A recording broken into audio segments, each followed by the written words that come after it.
कंस ने कहा, एष बालो यातु गृह में तस्मात् ही मे भयम युवयोरष्टम गर्भम हनिष्यामि न संशयः।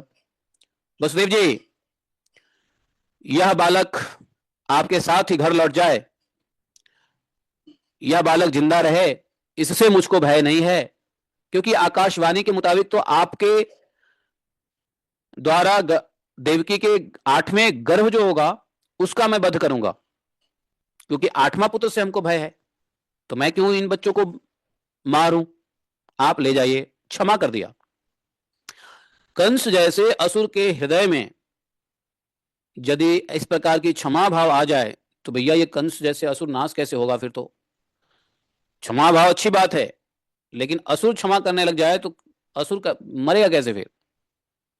क्षमा तो दिव्य गुण है, असुर गुण आसुरी गुण थोड़ी ना है। और यह दिव्य गुण यदि असुर लोग अपना ले तो फिर देवताओं का तो बैंड बज जाएगा। नारद जी कहते हैं,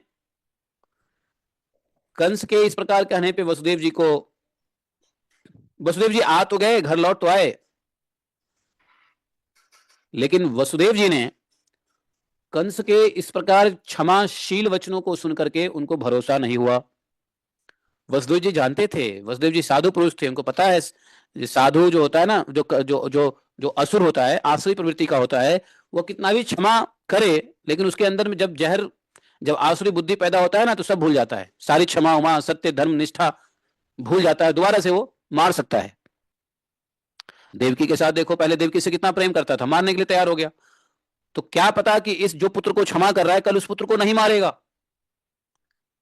तो ये तो जानते थे वसुदेव जी। वसुदेव जी को बड़ी खुशी नहीं हुई। वसुदेव जी ने कंस की बातों के ऊपर को बिल्कुल सत्य नहीं माना। असुर लोगों की बात सत्य होती ही नहीं है, विश्वास करने जैसी होती ही नहीं आसुरी लोगों की बात।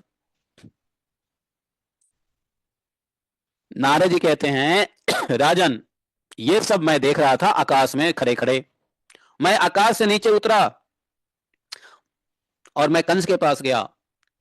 कंस ने मुझे मस्तक झुकाकर मेरा स्वागत किया, प्रणाम किया और मुझसे देवताओं का अभिप्राय पूछा कि आप बताइए देवता लोग क्या करना चाहते हैं, क्या कर रहे हैं, देवता क्या सोच रहे हैं।